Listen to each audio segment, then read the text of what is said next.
All right, if you've been thinking about putting in turf yourself, I'll walk you through how we usually do it. It's honestly not as complicated as it looks. You just want to take it step by step and not skip anything important. If you get the base right and take your time laying it out, everything else kind of falls into place. So, first thing, we're breaking up the ground and clearing everything out. Grass, roots, rocks, old debris, all of it's got to go. You don't want anything left underneath, because whatever's down there can eventually show through or mess with your base. This part's a little bit of work, but it sets you up for everything that comes after. Once it's cleared out, we start rough grading the area. Basically just leveling things out and getting a general shape. You don't need it perfect yet, but you do want to start thinking about how water's going to move through the space. Even a slight slope away from structures is a good idea. At this stage, you're just getting everything close. Then we hit it with a little water. Nothing crazy, just enough to keep the dust down and help the soil settle a bit. It also helps when you go to compact it. After that, we bring in the compactor and run over the whole area. This is where you start building a solid foundation. If the ground underneath isn't compacted properly, the turf can shift, settle unevenly, or develop low spots over time. From there, we bring in the base material. Usually we're using something called quarter minus. If you've never heard of that, it's basically crushed rock that has really fine particles mixed in. So you've got small gravel and almost like a dust blended together. That mix is what lets it compact really tight while still allowing water to drain through it. That's exactly what you want under turf. Something stable, but not holding water. We'll dump that base in and start spreading it out across the entire area. You're aiming for an even layer everywhere, and this is one of those spots where taking your time makes a big difference. If you leave low spots or high spots here, you're going to see it later in the turf. So we're spreading it, checking it, and making sure it looks consistent from edge to edge. If you're doing this yourself and you're not sure how much base to order, don't just guess. You can actually use the base material calculator on the turfyard.com. It'll give you a pretty accurate number based on your space, so you don't end up short or with way too much left over. Once the base is spread out, we go back through and fine grade it. This is where you really slow down a bit and dial everything in. We're smoothing it out, knocking down any high spots, filling in anything low, and just getting it as clean and even as possible. The better this looks right now, the better your final turf is going to look. Simple as that. After that, we lightly water it again. Same idea as before, just helping everything settle and bind together a little before compaction. Then we run the compactor over it again.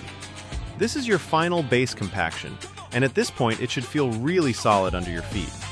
When you walk across it, you shouldn't feel soft spots or movement. This is basically your finished foundation. Now we bring in the turf. And one thing that helps a lot here is staging it somewhere open, like a driveway or patio. From there, we start by rolling the turf out and getting it into place. We're not cutting anything yet, we just want to lay everything out and see how it fits. This is where you're basically using the turf itself to map the space, shifting pieces around until coverage looks right. Once everything's laid out, we start positioning it. You want your grain all running the same direction, your seams lining up clean, and full coverage across the space. And if you're planning ahead and trying to figure out how much turf you need before you even get to this step, you can use the turf calculator on the turfyard.com. It'll help you map it out so you're not guessing.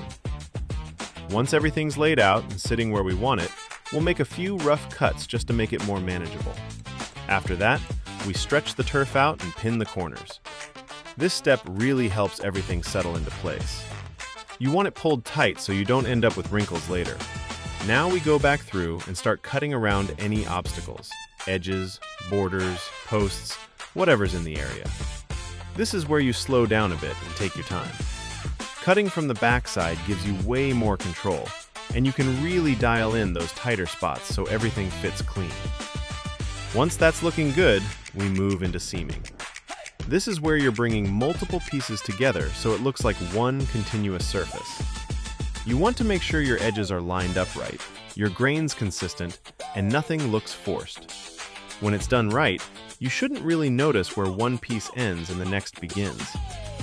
After the seams are in, we come back and do all the final trimming around the perimeter.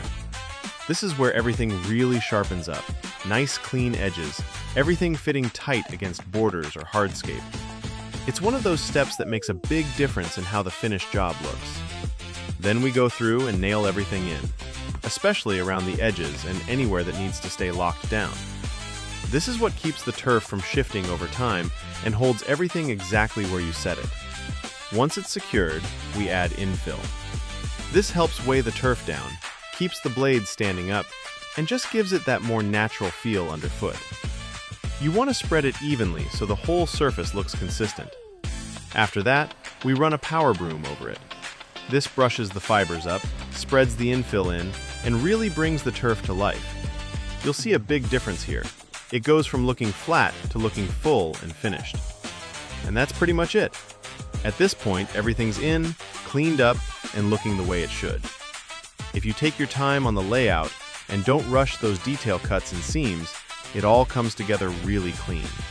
And if you're planning a project like this, you can check out theturfyard.com. We've got the turf, the base, and the calculators to help you figure everything out before you get started.